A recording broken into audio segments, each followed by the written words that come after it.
The 2015 Chevrolet Tahoe and GMC Yukon are the best SUVs for you if you wonder what it might be like had the dinosaurs not gone extinct. Full-size body-on-frame SUVs are the fossils of the automotive world. Built like trucks, they belong to an age before crossovers, when weight and mass ruled. But the Tahoe and nearly identical Yukon have continued to evolve. Indeed, the all-new 2015 versions boast a level of refinement and a range of features entirely appropriate for the 21st century. That's true too for their even larger brethren, the 2015 Chevrolet Suburban and GMC Yukon XL. Returning as well are the upscale Yukon Denali and Denali XL, sort of Escalades with taste. Speaking of which, Cadillac's SUV flagship is also redesigned, again using the Tahoe and Yukon as its foundation. But for all the new technology and luxury, there's no escaping genealogy. Beneath the finishing school veneer, these are still monsters. There is a place for them in today's world, but is that place your driveway? I'm Chuck Giametta. Join me for a car preview video review of the 2015 Chevrolet Tahoe and GMC Yukon. Redesigned for the first time since model year 2007, these SUVs get crisp new styling and a smartly revamped interior that again holds up to 8 passengers. New features include push-button ignition, lane departure, frontal collision, and cross-traffic alerts, and an airbag between the front seats to keep noggins apart in a side impact.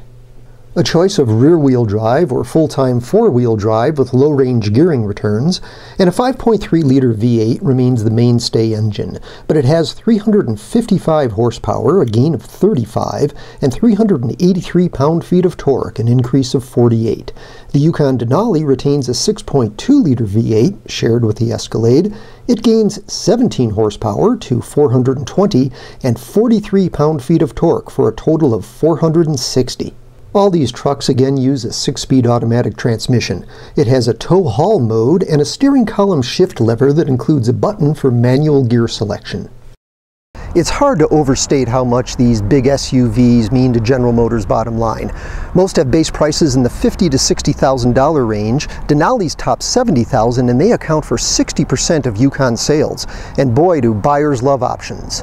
Profit margins are huge, and the competition is relatively weak. Just about any way you care to define the full-size SUV market, this family of GM trucks accounts for about 2 out of every 3 sold.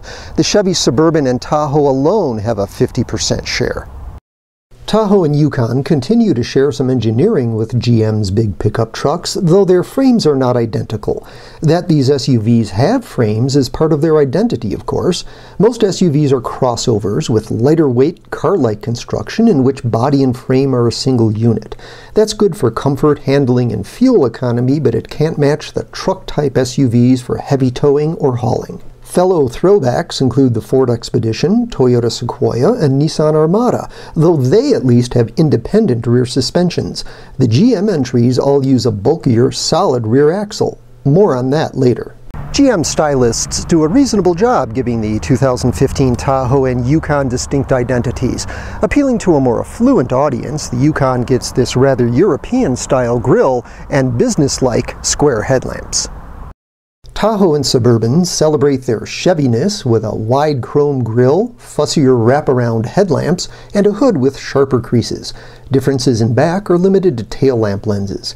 Yukon Denalis, meanwhile, are distinguished by a polished modern art grille, more bright work, and exclusive xenon headlamps.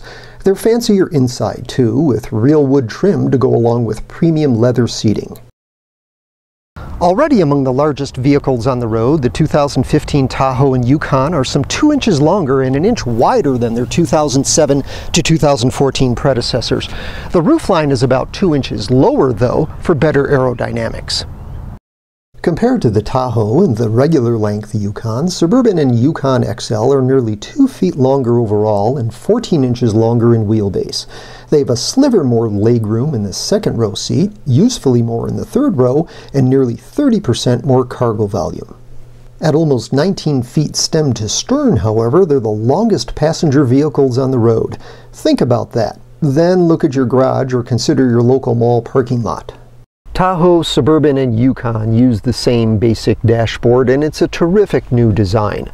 Contemporary, functional, and handsome. Inspired by watch faces, the gauges are shared with the pickup trucks and have a cool precision look. Bluetooth is standard, as are 5 USB ports and a half-dozen power outlets. All models have a central dashboard display. On most, it's this 8-inch touchscreen that hosts the available navigation system. It powers open to a hidden compartment, just one of a small boat's worth of bins, pockets, and beverage holders.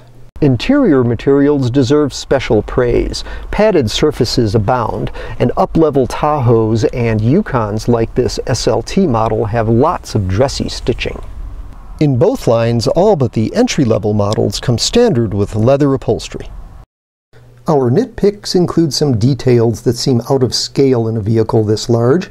The four-wheel drive switch is rather dainty, and in a bout to aerodynamics, the side mirrors are just too small to provide optimal outward vision.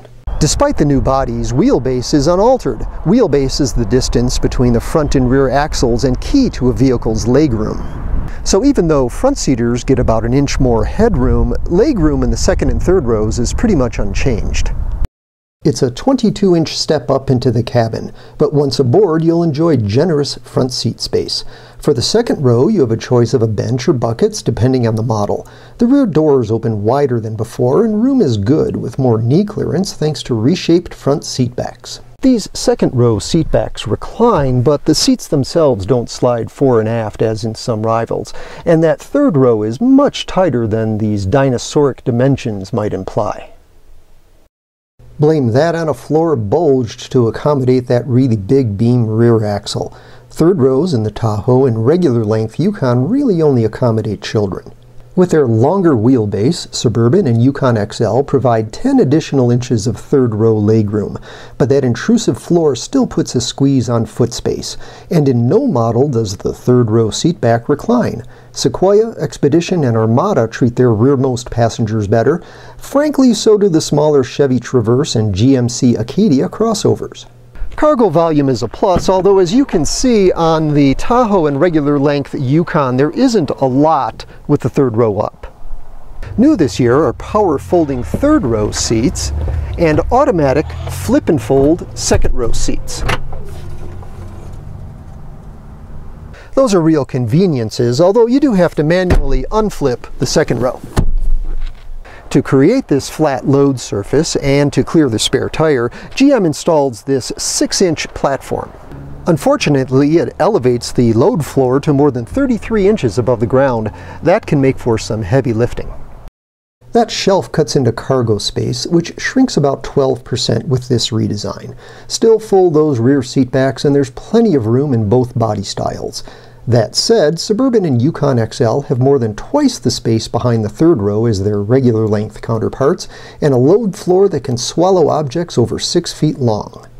The 5.3-liter V8's horsepower and torque are both up 10% for 2015. This latest generation of GM's small block has direct fuel injection and cylinder deactivation. Both help improve fuel economy despite the added muscle. Acceleration is smooth, responsive, and robust, especially in the 420 horsepower Denali. At a maximum 8,500 pounds, tow ratings are impressive, if only about mid-pack for this class. City and highway fuel economy ratings are up slightly, and the combined ratings climb by 1 mile per gallon to 18 with both rear and four-wheel drive. That's still thirsty, of course, but a significant 3 to 4 miles per gallon better than those competitors we've been talking about. And while the Tahoe, Suburban, and Yukon may be big as libraries, they're quiet as libraries too. No rival better isolates you from wind, road, or engine noise. The 2015 redesign brings electric power steering. That's a fuel-saving measure as well. We like its weight and natural feel around town, but find the steering too light at highway speeds. Nothing lightweight about the way these SUVs ride or handle. They're stable cruisers, but in anything more than the gentlest changes of direction, they're ponderous and plagued by body lean. Denali's and top-line Tahoes and Suburbans come with GM's magnetic shock absorbers for better body control, but no model has a cushioned ride. Bumps send shudders through the structure, and they're amplified as you increase wheel size from the base 18s to the 20s standard on the Denali and available on most other models. Don't fall for the Denali's optional 22s unless you crave punishment. Nothing in this class is really inexpensive. Chevy says the typical Suburban goes out the door for around 60 grand. Each brand offers 3 levels of trim, and you probably could find a Tahoe or Yukon for under $50,000. But midline Tahoe LTs and Yukon SLTs are in the mid to upper 50s and quickly into the 60s once you start adding $3,300 sunroof and navigation packages and vanities like the $1,400 20-inch wheels. Four-wheel drive adds $3 grand across the board. Yukons are priced some $3,000 above their closest Tahoe and Suburban counterparts. They come with a bit of gear that's optional on some of the Chevys, front and rear park assist and tri-zone climate control, for example, but mostly you're paying for whatever prestige is associated with the GMC badge. Some buyers in this class rationalize their purchase by insisting they need the room or hauling ability. Some don't feel the need to justify anything. Did the Stegosaurus make excuses? For more on this and other cars, trucks, and SUVs, go to carpreview.com.